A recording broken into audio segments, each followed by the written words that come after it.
For our skill, we chose barbell squats.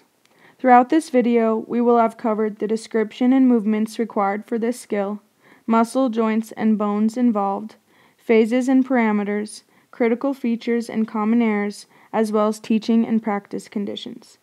The barbell squat is a compound, multi-joint exercise designed to target and enhance lower body muscular endurance, strength, power, and overall better quality of life.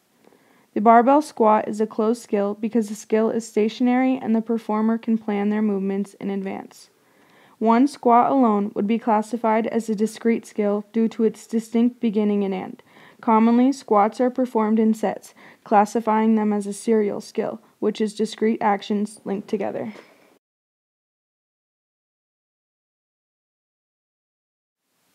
The barbell squat is performed in two distinct phases: the eccentric lowering phase and the concentric lifting phase.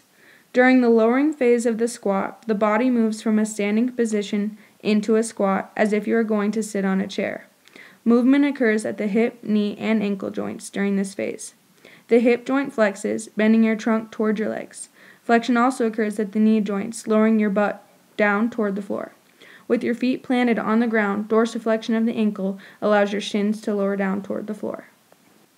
The muscles used in the lowering phase of the squat are responsible for controlling your body as gravity pulls you into a squatting position. These muscles lengthen as they contract, producing an eccentric contraction.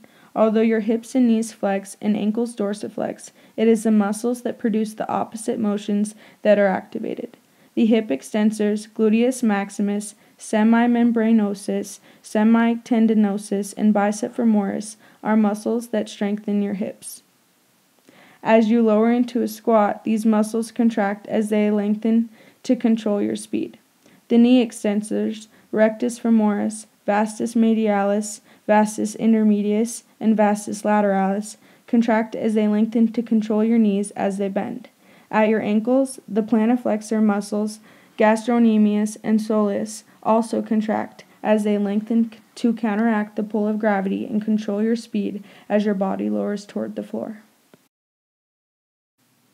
As you stand up from a squat position, movement occurs at your hips, knees, and ankle joints. Hip extension brings your trunk into an upright position. Knee extension causes your legs to strengthen as you move into a standing position, and plantar flexion occurs at your ankle joints as you push down against the ground as you stand.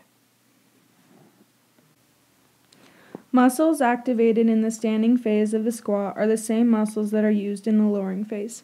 However, during the standing phase of the squat, these muscles shorten as they contract, producing concentric contraction. Hip extensors, gluteus maximus, semimembranosus, semitendinosus, and bicep femoris shorten as they contract, bringing your trunk up into an upright position. Knee extensors, rectus femoris, vastus medialis, vastus intermedius, and vastus lateralis contract and straighten your knee joints. At your ankles, the plantar flexor muscles, gastrocnemius and soleus, push down against the ground, assisting the other muscles as your body returns to an upright position.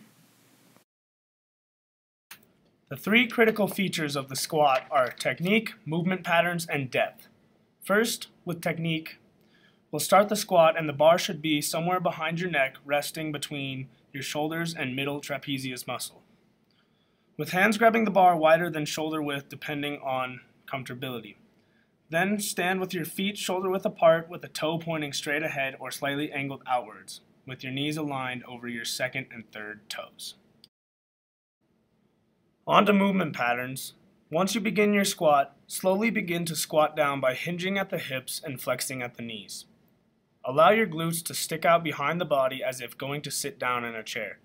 Keep the chest and spine in a neutral position and avoid excessive flexion, extension, or any anterior translation. Squat to a depth that can be easily controlled with no movement compensation taking place. Finally, there are many common mistakes in accounting for the depth of a squat. Many believe that below parallel pushes you more and allows for resisted training and overemphasizing. The ideal depth, though, is in fact parallel, with knees bent somewhere between 50 and 60 degrees. The quadriceps have no beneficial development if you go below parallel, and neither do the hamstrings if you are above parallel. Errors and compensation occur when the body seeks the least resisted path in performing the squat by traveling through different planes.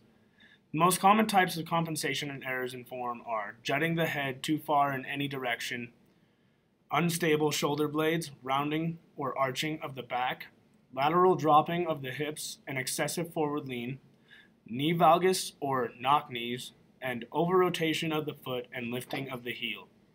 The optimal form includes the head held straight in line with the shoulders, slightly upward, stable shoulder blades and back in a neutral and stable position, with your hips and knees lined up over your toes. Heels planted in the ground with a 5 to 8 degree rotation from straight forward. Ideal movement is in the sagittal plane and is flexion and extension of the hips, knees, and ankles. In the frontal and transverse planes, movement is only there for compensation.